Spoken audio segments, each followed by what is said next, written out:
You're nothing but an ugly college dropout. Don't you dare show your face at this family again." Those were my mother's last words to me before she slammed the door in my face. I stood there on the front porch of the house I grew up in, my suitcase at my feet, and watched through the window as my younger sister Cassandra laughed with our parents in the living room. That was 5 years ago, and I was 22 years old. My name is Athena, and I'm 27 now. Back then, I was the family embarrassment, the one who didn't measure up, the one who was too plain, too ordinary, too much of a failure to deserve their love or support. My sister Cassandra, on the other hand, was everything I wasn't. Beautiful, smart, driven, and most importantly, their golden child. Growing up in Nashville, Tennessee, I learned early that love in my family was conditional. My parents, both successful business owners, had specific expectations for their daughters. We were supposed to be beautiful, accomplished, and perfect representations of their status. Cassandra fit that mold effortlessly. I did not. I remember the exact moment when everything fell apart. I was in my 3rd year at college, studying graphic design. I loved it. Creating art, working with colors and shapes, bringing ideas to life on the screen. But my parents hated it. They wanted me to study business or law, something prestigious that they could brag about at their country club dinners. "Graphic design is for people who can't do real work," my father said when I told him about my major. "You're wasting our money on this nonsense." My mother was worse. She never missed an opportunity to compare me to Cassandra, who was studying pre-med at the time. "Your sister is going to be a doctor. What are you going to be? Someone who makes pretty pictures." The criticism wore me down. Every phone call home became an interrogation. Every visit turned into a lecture about my choices, my appearance, my future. They made it clear that I was a disappointment. When I started struggling with depression and anxiety, they told me to stop being dramatic. When my grades slipped, they threatened to cut me off financially. I tried to push through, but the pressure became unbearable. My mental health deteriorated. I stopped going to classes. I stopped eating properly. I stopped believing I was worth anything at all. And then, one particularly dark night, I made the decision to leave college. Not because I wanted to, but because I couldn't see any other way forward. When I told my parents, the explosion was immediate. My mother screamed at me for hours about how I had embarrassed them, how I was throwing my life away, how I was too stupid to see what a mistake I was making. My father just looked at me with disgust and said I was no longer his daughter. Cassandra stood in the doorway, watching the whole thing with a smirk on her face. She had always enjoyed seeing me fail. It made her look better by comparison. They gave me 1 week to pack my things and leave. No financial support, no place to stay, no family to fall back on. I was completely on my own, and I was terrified. I ended up couch surfing at friends' apartments for a few months, working whatever jobs I could find to survive. Waitressing, retail, cleaning offices at night, anything to keep myself afloat. I felt like I had hit rock bottom, and there was no way back up. But something changed in me during those dark months. Maybe it was anger. Maybe it was desperation. Maybe it was just pure stubbornness. But I decided that I wasn't going to let them define me anymore. I wasn't going to accept their version of who I was supposed to be. I took every dollar I earned and saved it. I taught myself advanced design software using free tutorials online. I built a portfolio of work in every spare moment I had. I reached out to small businesses and offered to design their logos and websites for cheap, just to build experience. And slowly, very slowly, I started to build something. It wasn't easy. There were nights when I went to bed hungry because I had to choose between food and internet access. There were times when I wanted to give up, when the voice in my head that sounded suspiciously like my mother told me I was foolish to think I could succeed without them. But I kept going. And eventually, things started to change. My work got better. My clients got bigger. My rates went up. I moved from couch surfing to a tiny studio apartment, from a studio to a one-bedroom, from freelancing to starting my own design agency. 5 years passed. 5 years of working myself to exhaustion, of proving everyone wrong, of becoming someone I could be proud of. I had cut off all contact with my family, changed my phone number, moved across the city. I wanted nothing to do with them anymore. And then, on a warm spring evening, I received a message on social media from an old high school friend.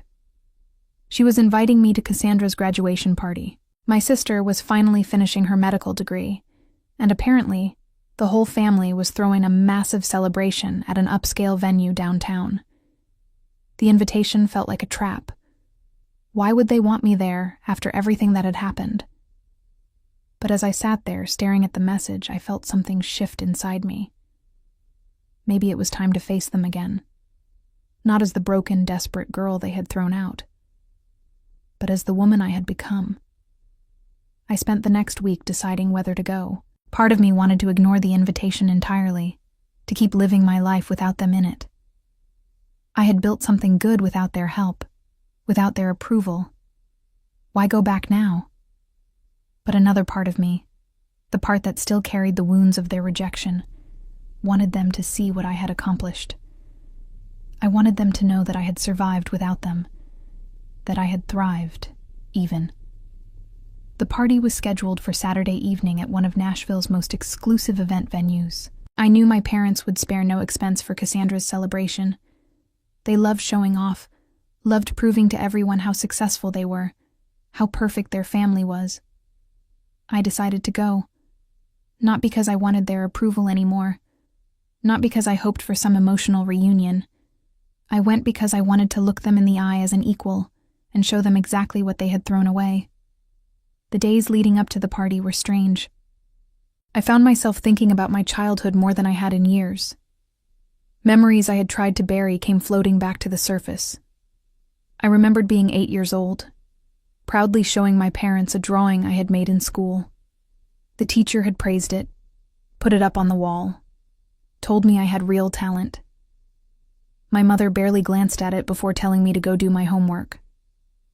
My father didn't even look up from his newspaper. I remembered being 13, overhearing my mother on the phone with her sister, complaining about how I wasn't developing as quickly as Cassandra, how I was going to be the plain daughter, how she hoped I would at least be smart enough to make up for my lack of looks. I remembered being 16, getting my first award for a design competition at school, rushing home excited to share the news, only to have my parents brush it off because Cassandra had made the honor roll again. Every memory reinforced the same message. I wasn't enough. I would never be enough, not for them. But now, sitting in my apartment that I had paid for with my own work, surrounded by the success I had built from nothing, I realized something important. Their opinion didn't matter anymore. I had proven myself to the one person who actually counted. Myself. The evening of the party arrived. I spent hours getting ready, not because I was trying to impress anyone, but because I wanted to feel confident. I wore a simple but elegant black dress that I had saved up for. I did my makeup carefully. I styled my hair. When I looked in the mirror, I saw someone strong looking back at me, someone who had survived. The venue was even more extravagant than I had imagined. Crystal chandeliers hung from the ceiling. White flowers decorated every surface. A string quartet played classical music in the corner. Servers in crisp uniforms circulated with champagne and appetizers. It was exactly the kind of over-the-top display my parents loved. I arrived fashionably late, which gave me a moment to observe before anyone noticed me. The room was packed with people. I recognized some of them from my childhood. Extended family members, family friends, business associates of my parents. Everyone was dressed to impress. Everyone was smiling and chatting. Everyone was there to celebrate Cassandra. My sister stood in the center of the room, wearing a stunning white dress, looking every bit the successful medical school graduate. She was laughing at something someone said, her hand resting on the arm of a handsome man I didn't recognize. probably her boyfriend. My parents flanked her on either side, beaming with pride. I felt a familiar tightness in my chest as I watched them. That was supposed to be me. I was supposed to be the one they were proud of. But I had failed their expectations, and they had discarded me like I meant nothing. I took a deep breath and stepped further into the room. Several people glanced my way, but no one seemed to recognize me. I had changed a lot in 5 years. I was thinner now, more put together, carried myself differently. The scared, depressed college dropout was gone. In her place stood someone who had learned to survive. I made my way to the bar and ordered a glass of wine. As I waited, I heard a familiar voice behind me. "Athena? Is that you?" I turned to find Professor Howard, one of my favorite teachers from college. He taught in the arts department, one of the few people who had encouraged my design work before I dropped out. He looked older now, more gray in his hair, but his kind eyes were the same. "Professor Howard," I said, genuinely surprised. "What are you doing here?" "I teach at the medical school now," he explained. "Cassandra was one of my students. Brilliant girl, very driven." He paused, studying my face. "I heard you left school. I always wondered what happened to you. You had such talent." His words hit me harder than I expected. Here was someone who had believed in me, who had seen potential in my work, and I had disappeared without explanation.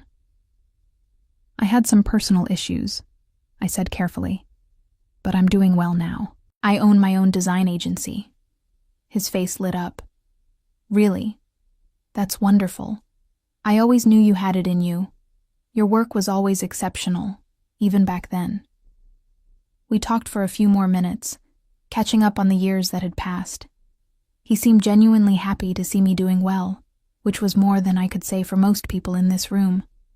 As our conversation ended, Professor Howard excused himself to talk to other guests. I watched him go, feeling both grateful for his kindness and acutely aware of how isolated I felt in this crowd of people who were supposed to be my family and friends. I moved through the party like a ghost. People looked at me, their eyes passing over my face without recognition. 5 years was a long time. I had been 22 when they last saw me, young and broken. Now I was 27, polished and confident. They didn't see the connection. I found myself near the dessert table when I heard my mother's voice. She was talking to a group of women, all of them dressed in designer clothes, all of them wearing the same practiced smile. "We're just so proud of Cassandra," my mother was saying. Medical school was challenging, but she never gave up. She's always been so determined, so focused, unlike some people. The way she said those last words made it clear she was talking about me, even though she didn't say my name. I felt anger flare up in my chest, hot and sharp. "Yes, we're very fortunate," my father chimed in, joining the conversation. "Both of our daughters have done so well. Cassandra is going to be a doctor, and our eldest is very successful in business." I froze. What was he talking about? They had disowned me. They had told me I was nothing, and now they were lying to their friends, pretending everything was fine, pretending they were proud of me. One of the women in the group asked, "Oh, I didn't know you had another daughter. Where is she? I'd love to meet her." My mother's smile became strained. "She couldn't make it tonight. Work commitments, you know how it is." The lie was so casual, so practiced, that I wondered how long they had been telling it. How many times had they pretended I was still part of the family, still part of their perfect image, when in reality they had thrown me away like garbage. I wanted to march over there and expose them right then and there. I wanted to announce to everyone that I was the daughter they were lying about, that they had cut me off and abandoned me, that their perfect family was a facade. But something stopped me. Maybe it was self-preservation. Maybe it was strategy. Or maybe I just wanted to see how far their lies went before I revealed the truth. I decided to observe more, to gather information, to understand exactly what story they had been selling to their social circle. I moved to different parts of the room, listening to conversations, picking up pieces of the narrative my parents had constructed. It became clear that they had told people I was working abroad, that I was too busy with my successful career to attend family events, that I sent my regards, but couldn't be there in person. They had created an elaborate fiction where I was still their accomplished daughter, just conveniently absent. The realization made me sick. They wanted the credit for raising 2 successful daughters without having to actually deal with me. They wanted to maintain their image without acknowledging that they had destroyed their relationship with one of their children. As I was processing this, Cassandra walked past me. She was heading toward a group of young people near the entrance, likely her medical school friends. She glanced at me briefly, her eyes sliding over my face without a flicker of recognition, and kept walking. My own sister didn't recognize me. The person I had grown up with, shared a house with, fought with, laughed with. I was invisible to her now. I followed at a distance, curious to hear what she was saying to her friends. They were all congratulating her, talking about their future careers, sharing stories from medical school. Cassandra was animated and happy, soaking up the attention. "Your family must be so proud," one of her friends said. Cassandra laughed. "They are. My parents have always been supportive. They pushed me to be my best." Another friend asked, "Do you have siblings?" "I have an older sister," Cassandra said, her voice careful. "But we're not close. She made some bad choices a few years ago, and we don't really talk anymore." Bad choices. That's how she described my breakdown, my depression, my struggle to survive. Bad choices. "That's sad," her friend said sympathetically. Cassandra shrugged. "Some people just can't handle pressure. My parents did everything they could for her, but she threw it all away. She dropped out of college and basically disappeared. We have no idea what she's doing now." Lesma. The casual cruelty of her words stung more than I expected. She talked about me like I was a stranger, like my struggles meant nothing, like the years of emotional abuse from our parents had been my fault. I wanted to confront her right there. I wanted to tell her exactly what I had been doing for the past 5 years. I wanted to shove my success in her face and watch her realize she had been wrong about me. But I held back. The evening was still young. There would be time for revelations later. I moved away from Cassandra's group and found myself near a quieter corner of the room. Professor Howard appeared again, this time with a middle-aged man in an expensive suit. "Athena," Professor Howard said warmly, "I want you to meet someone. This is Dr. Gregory, the dean of the medical school. I was just telling him about your design agency." Dr. Gregory extended his hand, and I shook it. "Pleasure to meet you. Professor Howard speaks very highly of your work." "Thank you," I said, surprised by the professor's advocacy. "Actually," Dr. Gregory continued, "we've been looking for someone to redesign our medical school's website and branding materials. The current design is quite outdated. Would you be interested in discussing a potential contract?" My heart skipped. This was a major opportunity, the kind of client that could take my agency to the next level. And it was happening here, at my sister's graduation party, while my family pretended I didn't exist. "I would be very interested," I said, keeping my voice professional despite the racing of my pulse. We exchanged information, and Dr. Gregory promised to reach out the following week to schedule a formal meeting. As he walked away, Professor Howard smiled at me. "Opportunities come when we least expect them," he said gently. I nodded, but my mind was spinning. The night had taken an unexpected turn, and I had a feeling things were about to get very interesting. After Dr. Gregory left, I excused myself from Professor Howard and stepped outside onto the terrace. I needed air. I needed space to process what was happening. The cool night breeze felt good against my flushed skin. The terrace overlooked downtown Nashville, the city lights twinkling in the distance. I leaned against the railing and closed my eyes, trying to calm the storm of emotions inside me. Anger, satisfaction, confusion, vindication. They all swirled together until I couldn't tell which one was strongest. I heard footsteps behind me and turned to find a woman I didn't recognize. She was older, maybe in her 50s, with perfectly styled gray hair and an elegant blue dress. She smiled at me warmly. "Needed a break from the crowd?" she asked, moving to stand beside me at the railing. "Something like that," I replied. "I'm Helen," she introduced herself. "I'm a colleague of Cassandra's father. We've worked together for years." "My father's colleague." I kept my expression neutral. "Nice to meet you." "You look familiar," Helen said, studying my face. "Have we met before?" "I don't think so," I said carefully. She tilted her head, still examining me. "No, I'm certain I've seen you somewhere. Maybe in photos?"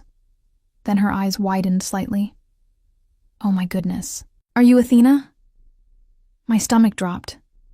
So someone did recognize me after all. "Yes," I said quietly. Helen's face transformed with genuine warmth. "I've heard so much about you. Your parents mentioned you're doing very well in business. They said you're working overseas, but I'm so glad you could make it tonight. Cassandra must be thrilled to have her sister here." The lies my parents told were even more elaborate than I thought. I didn't correct Helen. Instead, I just smiled and let her continue. "Your father showed me some photos of your work last month," Helen went on. "Beautiful designs. He was so proud. He keeps a portfolio of your projects in his office." This was too much. My father kept a portfolio of my work? The same man who had called my career choice worthless? Who had disowned me for pursuing it? "That's surprising," I said, unable to keep the edge out of my voice. Helen didn't seem to notice my tone. "Oh, he talks about you all the time. Both his daughters are so accomplished. You must have wonderful parents to have raised such successful children." I felt sick. They were taking credit for my success. The success I had achieved entirely without them. The success I had built from nothing after they abandoned me. They were using my accomplishments to enhance their own reputation, while simultaneously pretending I was too busy to attend family events. "Excuse me," I said abruptly. "I need to find the restroom." I left Helen on the terrace and went back inside, my hands shaking with rage. I needed to confront them. I needed to expose their lies right now, in front of all their friends and colleagues. I needed everyone to know the truth. But as I looked around the room, I saw my parents surrounded by admirers, saw Cassandra glowing in the spotlight, saw the perfect picture they had created, and I realized that confronting them publicly would make me look bitter and petty. They would spin it as me being jealous, being unstable, being the problem child they had always claimed I was. I needed to be smarter than that. I needed evidence. I needed a way to expose them that couldn't be dismissed or explained away. I pulled out my phone and started recording voice memos, documenting everything I was witnessing. The lies people were telling me about how proud my parents were. The way my family pretended I was still part of their lives. The elaborate fiction they had constructed. As I was doing this, I saw Cassandra break away from her group and head toward the hallway that led to the private rooms. I followed her, keeping my distance. She entered one of the smaller conference rooms off the main hall. I waited a moment, then pushed the door open slightly. Cassandra was on her phone, her back to me. "I know, Mom," she was saying into the phone. "I'm handling it. No one has asked about her specifically. Everyone believes the story about her working overseas." She paused, listening. "What if she shows up? Mom, she doesn't know about the party. We didn't invite her. Even if she found out somehow, she wouldn't have the guts to come back after 5 years." My heart pounded. They were actively discussing keeping me away. This wasn't just casual lying. They had deliberately planned to exclude me and then lie about my absence. The trust fund? Cassandra continued. Yes. I spoke to the lawyer last week. Since she's been out of contact for so long, and there's documentation of her dropping out and cutting ties, we should be able to claim her portion was forfeited. It'll take some time, but he's confident we can make it work. I felt like I'd been punched in the stomach. My grandmother had set up trust funds for both of us before she died. I had never thought about it because I had been so focused on surviving, but apparently, my family had been thinking about it quite a lot. They weren't just taking credit for my success. They were actively trying to steal money that was rightfully mine. Cassandra laughed at something my mother said on the other end of the line. Don't worry. She made her choice when she dropped out. She chose to throw her life away. That money is better off with someone who actually did something with their education. Someone who made you proud. The words echoed in my head. She chose to throw her life away. As if my mental breakdown had been a choice. As if their years of emotional abuse had nothing to do with it. As if I had wanted to struggle and suffer and fight for every scrap of stability. I backed away from the door before Cassandra could see me. My hands were shaking so badly I could barely hold my phone. But I had recorded the entire conversation. I had proof now. Proof of their lies, their manipulation, their plans to steal from me. I walked back to the main hall in a daze. Everything I thought I knew about this evening had shifted. This wasn't just about them being embarrassed by my dropout status. This was about money. This was about them rewriting history so they could claim my inheritance and maintain their perfect image at the same time. I needed to talk to someone. I needed advice. I pulled up my phone and texted my business partner, Jordan. He was the only person who knew the full story of my past. The message was simple. Need legal help. Family trying to steal inheritance. Have recording of admission. What do I do? His response came quickly. Do not confront them yet. Leave the party. Meet me at the office tomorrow morning.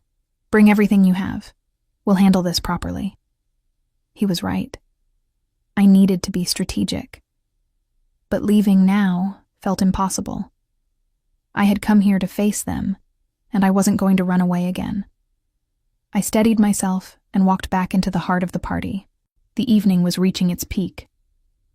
My father was preparing to give a speech, and everyone was gathering around a small stage that had been set up near the back of the room. I positioned myself near the edge of the crowd where I could see everything but remain relatively inconspicuous. My father climbed onto the stage, microphone in hand, wearing his most charming smile. Good evening, everyone, he began. Thank you all for coming to celebrate this momentous occasion. Today we honor my daughter Cassandra, who has worked tirelessly to achieve her dream of becoming a doctor. The crowd applauded. Cassandra stood beside my mother, looking radiantly happy.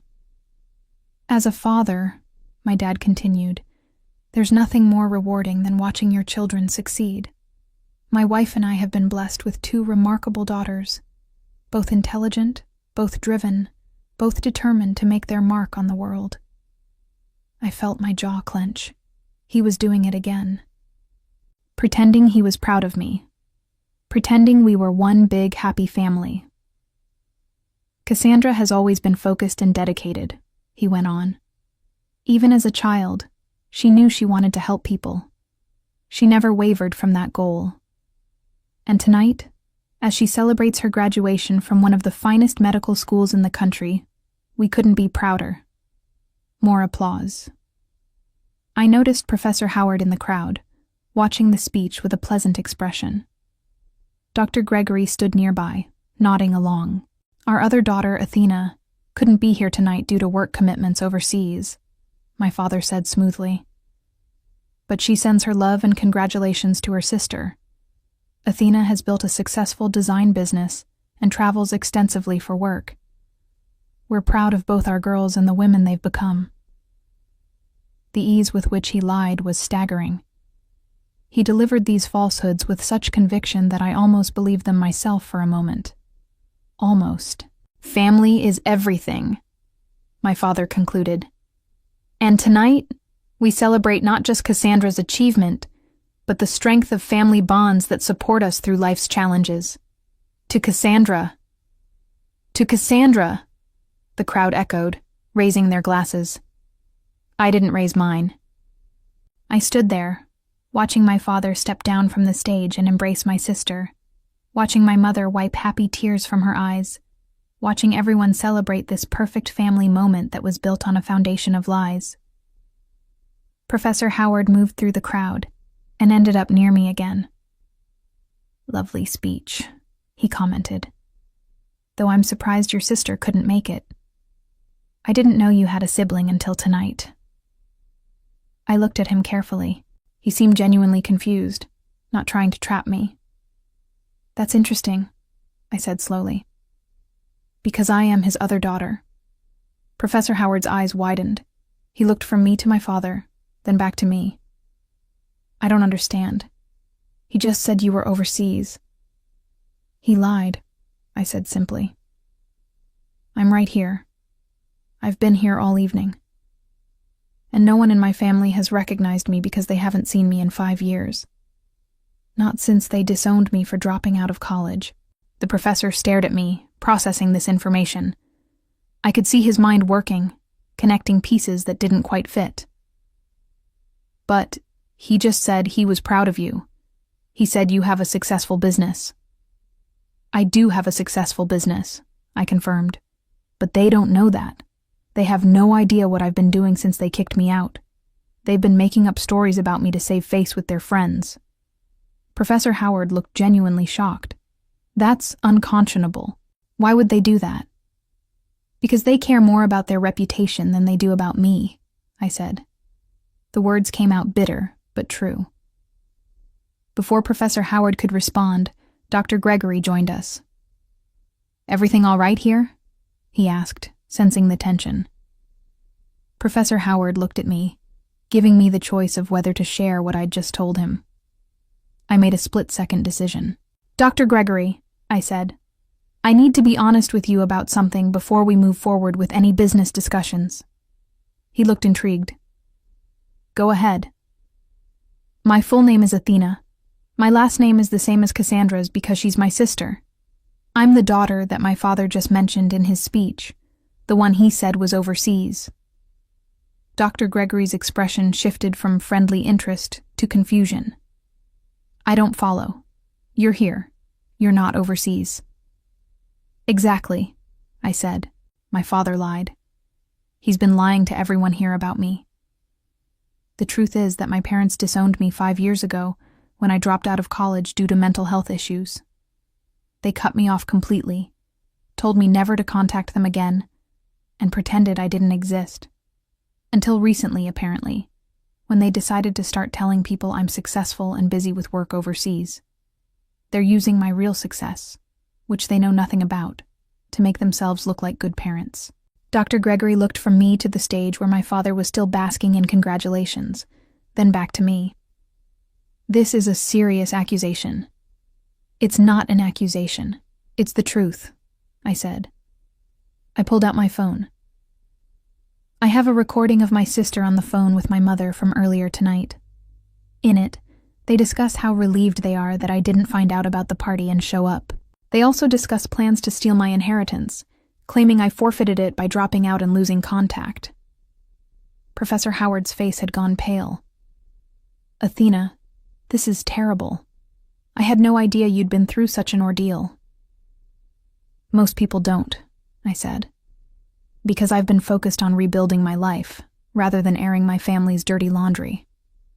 But I came here tonight because I wanted to see them again. I wanted to face them as someone who had succeeded despite them, not because of them. What I didn't expect was to discover they've been lying about me for years and plotting to steal money that belongs to me. Dr. Gregory was quiet for a long moment, studying my face. Can you prove you are who you say you are? I pulled out my driver's license and showed it to him. My name, my birth date, my address in Nashville. Everything confirmed my identity. I believe you, he said finally, and I'm appalled by what you've shared. However, I need to think carefully about how to proceed with our business discussions. This puts me in an awkward position, as your father is a respected colleague, and I've known your family for years." My heart sank. Of course. My family's reputation would win out over my truth. It always did. But Professor Howard spoke up. "With respect, Dr. Gregory, Athena's family situation has nothing to do with her professional capabilities. I taught her in college before she left. Her work was exceptional then, and from what she's told me, she's only improved since. Punishing her professionally because her family is dysfunctional would be grossly unfair." Dr. Gregory considered this for a moment, then nodded slowly. "You're right, of course. Personal matters shouldn't affect professional opportunities. Athena, I'll be in touch next week as planned. What your family has done is between you and them. Your work speaks for itself." Relief washed over me, but it was short-lived. I saw my mother heading in our direction, her face arranged in a welcoming smile. She was bringing someone with her, probably to introduce to the dean. "Dean Gregory," my mother called out as she approached. "I wanted to introduce you to some of our closest family friends." She stopped short when she reached us, her eyes finally landing on me. For a second, I saw a flicker of recognition, then confusion, then something that looked like panic. "Athena?" she whispered, the color draining from her face. "Hello, Mother," I said calmly. "Lovely party, though I notice I wasn't invited." My mother's mouth opened and closed like a fish out of water. She looked at Dr. Gregory and Professor Howard, clearly trying to figure out how to salvage the situation. "What are you doing here?" she finally managed to ask, her voice tight. "I was invited by a friend," I said, "though I've been here for over an hour now, and this is the first time anyone in my family has recognized me. Interesting, isn't it?" My mother's eyes darted around nervously. People nearby were starting to notice the tension. "We should discuss this privately," she said, reaching for my arm. I stepped back, avoiding her touch. "Why? You've been discussing me publicly all evening, telling everyone how proud you are of me, how successful I am, how I'm overseas working on my thriving business. Might as well keep it public, don't you think?" "You don't understand," my mother hissed, her pleasant facade cracking. "We were trying to protect the family." "Protect the family?" I repeated loudly enough that several people turned to look. "Is that what you call disowning your daughter? Abandoning her when she was struggling with her mental health? Kicking her out with nowhere to go?" "You made your choice when you dropped out," my mother said defensively. "You threw away everything we gave you. What you gave me." I felt my anger rising. "You gave me criticism, comparison, and conditional love. And when I couldn't handle the pressure anymore, you threw me away like I was nothing." My father appeared then, drawn by the commotion. When he saw me standing there, his face went through the same progression of emotions as my mother's: recognition, confusion, panic. "Athena," he said, his voice carefully controlled. "This isn't the time or place for this discussion." "Really? Because you seem to have plenty to say about me in your speech," I shot back. "All those lies about how proud you are, about my successful overseas business, about family bonds and support. Should we tell everyone the truth, Dad? Should we tell them you haven't spoken to me in 5 years? That you told me I was no longer your daughter?" People were definitely watching now. The conversations around us had died down as guests turned to see what was happening. I saw Cassandra pushing through the crowd, her face pale with alarm. "Athena, please," my father said, trying to maintain his composure. "You're making a scene." "I'm making a scene." I laughed bitterly. "You've been making up an entire fictional life for me. You've been using my real success, which you know nothing about, to make yourselves look like supportive parents. And now you're upset that I'm calling you out on it?" Cassandra reached us, her eyes wide. "What's going on?" Your sister decided to show up uninvited and create drama at your graduation party, my mother said sharply. Just like her to try to ruin your special day. Uninvited? I turned to Cassandra. Funny thing about that, I overheard your phone conversation earlier, the one where you told Mom how relieved you were that I didn't know about the party and wouldn't show up, the one where you discussed stealing my inheritance. Cassandra's face went white. I don't know what you're talking about. I pulled out my phone. I recorded it. Would you like me to play it for everyone here? Let them hear you and Mom plotting to claim I forfeited my trust fund? Let them hear you laugh about how I threw my life away? You're insane, Cassandra spat. You always were. Unstable and dramatic. I was struggling, I corrected her coldly.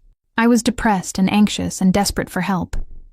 And instead of supporting me, you mocked me. All of you did. You made me feel worthless until I believed it myself.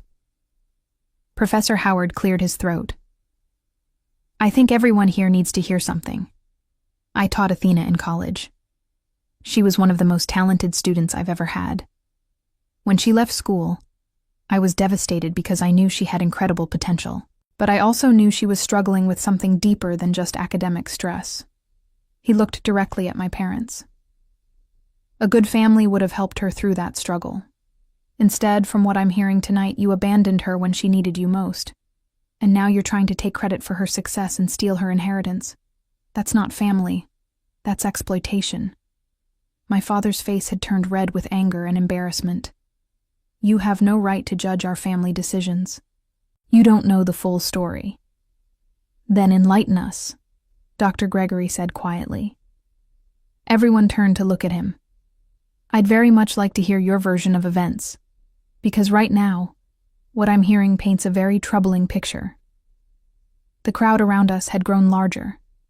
People were whispering, phones were out, some were even recording. My parents' perfect image was crumbling in real time, and there was nothing they could do to stop it. My mother tried one more time to salvage the situation. Athena has always been troubled. We tried everything to help her, but she refused our support. When she dropped out, we were devastated. We gave her space, hoping she'd come back to us, but she disappeared. We've been searching for her for years. That's a lie, I said firmly. You told me never to contact you again. You changed your phone numbers. You made it clear I was dead to you. I didn't disappear. You erased me, and the only reason you're upset now is because I showed up and ruined the pretty story you've been telling everyone. Jordan, my business partner, suddenly appeared at my elbow. I hadn't even seen him arrive, but seeing his familiar face brought me a sense of relief. He must have seen my location when I texted him earlier and decided to come.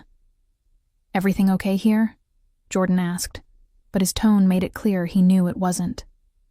Jordan, I said gratefully.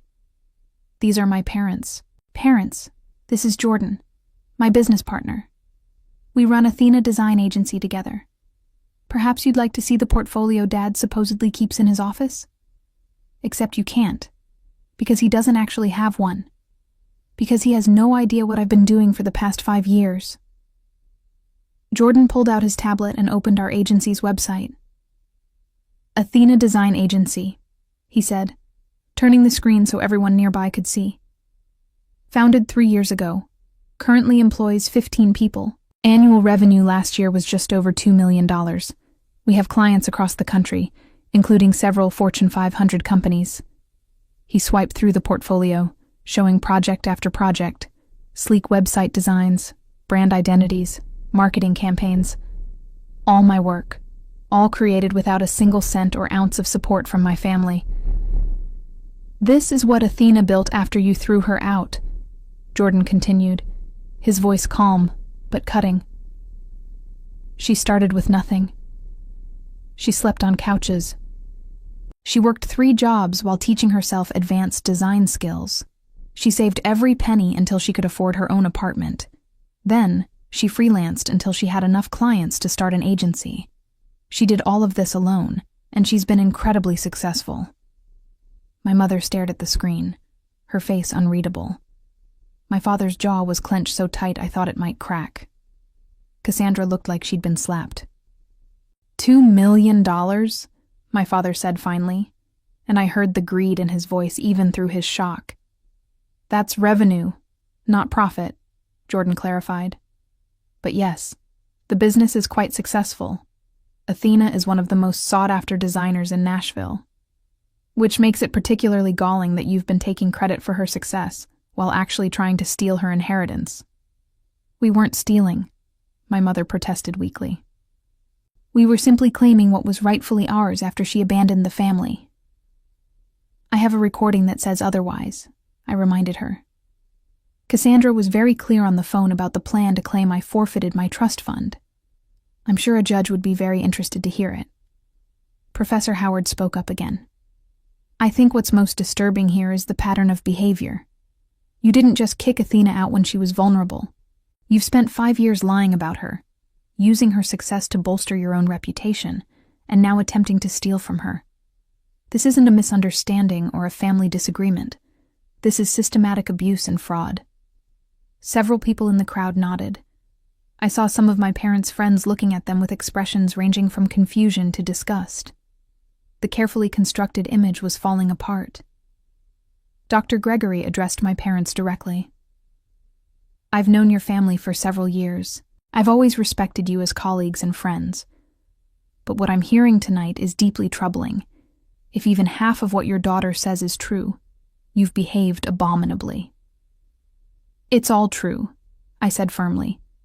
Every word, and I can prove it. I have documentation of their cutting me off. I have the recording of Cassandra discussing the trust fund. I have witnesses who can testify to my mental state when they abandoned me. I have 5 years of building a life completely separate from them, with no support or contact. My father tried one last time to regain control. Athena, you're being vindictive. Yes, we made mistakes. Yes, things were said in anger. But we're still your family. We can work through this privately. Now you want to be private? I asked incredulously. After you publicly lied about me all evening? After you gave that touching speech about family bonds and being proud of both your daughters? You don't get to choose when to be public and when to be private based on what's convenient for you. Jordan leaned close to me and whispered, "The lawyer is here. I called him after you texted. He's waiting outside." I nodded and turned back to my parents. Here's what's going to happen. Tomorrow morning, you're going to meet with my lawyer. You're going to provide complete documentation of the trust fund my grandmother left me. You're going to sign papers stating you have no claim to that money and will not attempt to interfere with my access to it. And you're going to do it quickly and quietly. And if we refuse, my father challenged, then I go to every person here tonight and tell them the full story, I said. I play them the recording of Cassandra. I provide them with documentation of everything you've done. I make sure everyone in your social circle, everyone you do business with, everyone who thinks you're upstanding citizens knows exactly what kind of people you really are. I'll destroy the reputation you care about so much. My mother's face had gone from pale to flushed. You wouldn't dare. Try me, I said coldly.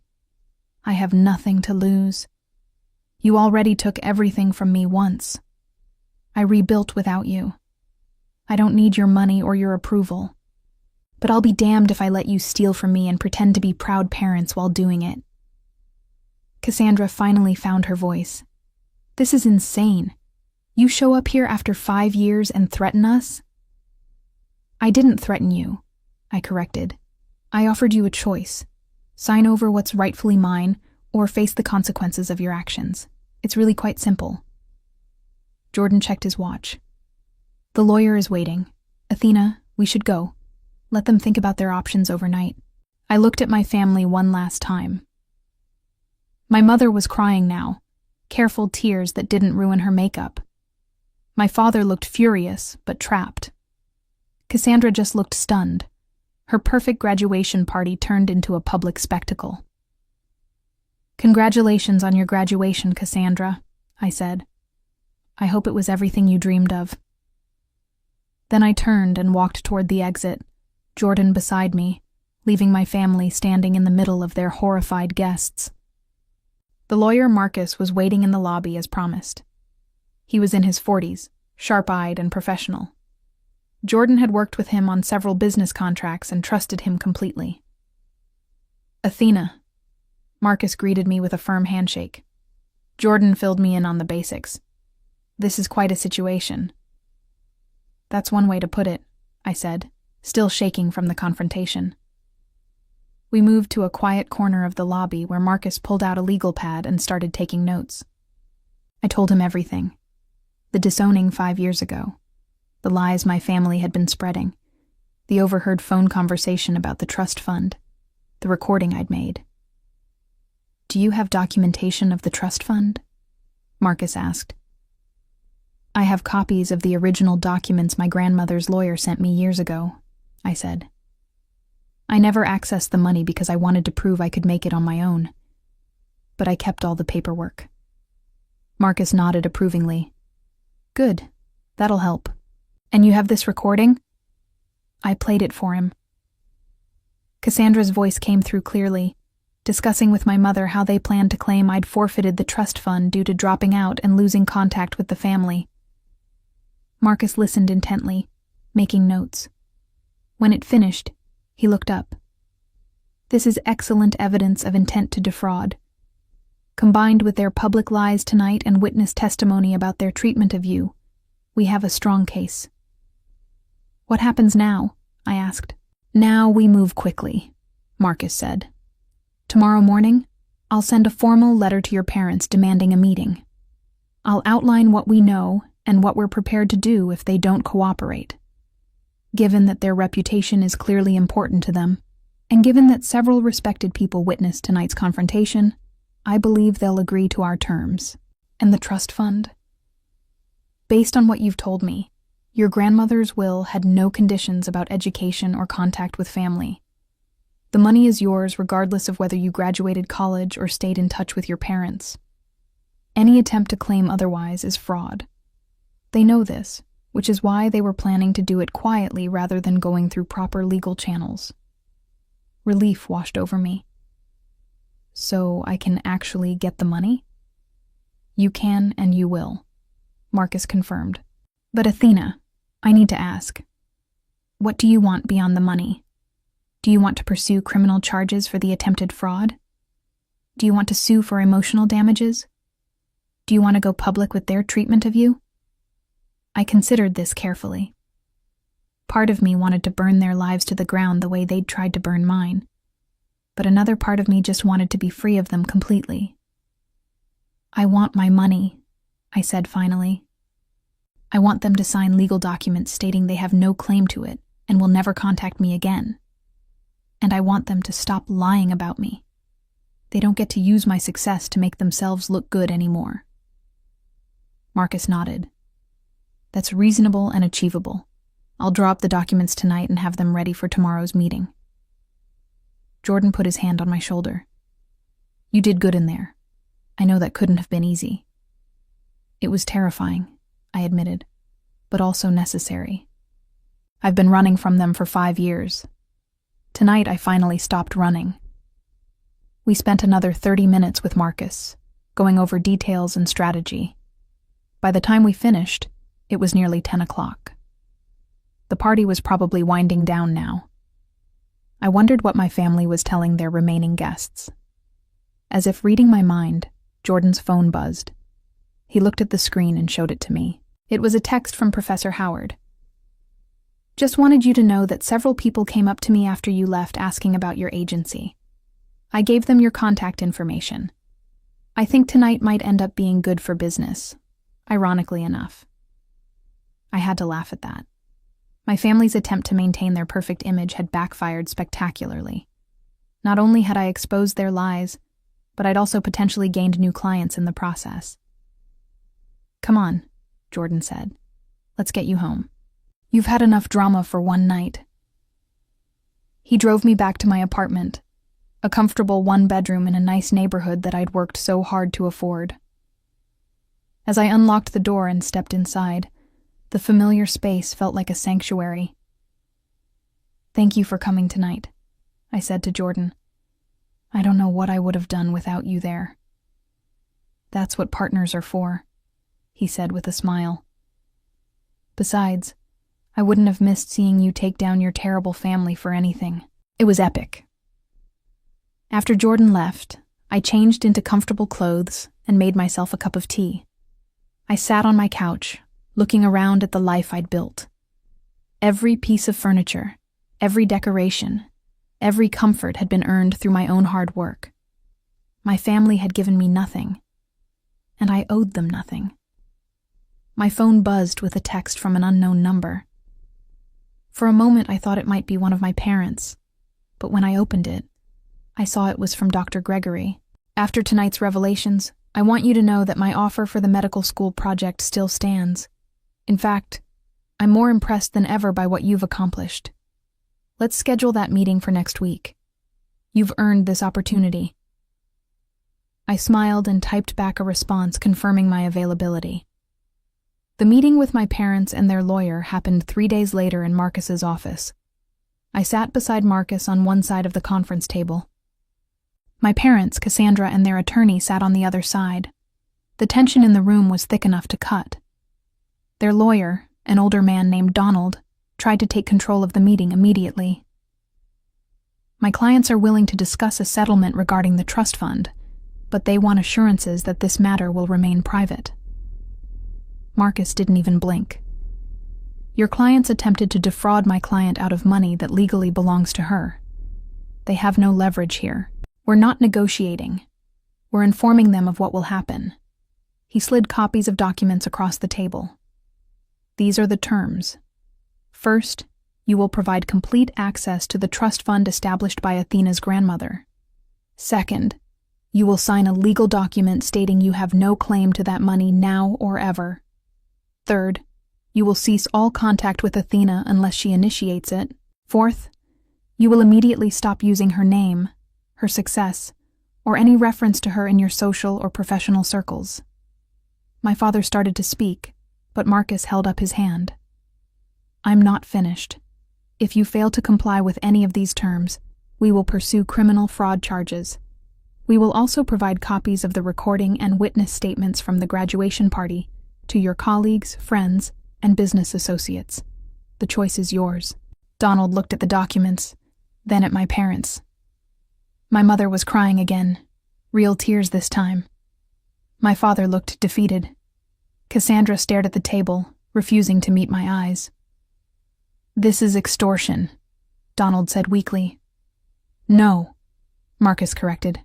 "This is justice. Your clients can sign these papers and move on with their lives, minus the money they tried to steal and the daughter they tried to exploit. Or they can refuse, and we'll make sure everyone knows exactly what they did. Their reputation will be destroyed, and they'll still lose the trust fund case in court. This way, at least they can maintain some dignity." There was a long silence. Finally, my father spoke. "How much is in the trust fund?"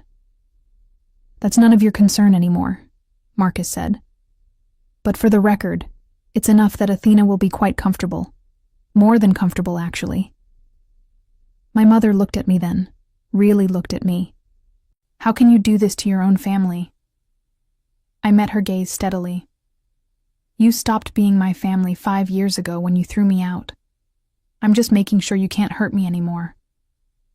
"We made mistakes," she said desperately. "But we're still your parents. Doesn't that mean anything?" "It used to," I said quietly. "It used to mean everything. But you taught me that love is conditional, that I'm only worth caring about if I meet your standards. That my pain and struggles don't matter if they're inconvenient for you. You taught me those lessons very well." Cassandra finally spoke, her voice small. "I'm sorry. I shouldn't have said those things on the phone." "You're not sorry you said them," I corrected.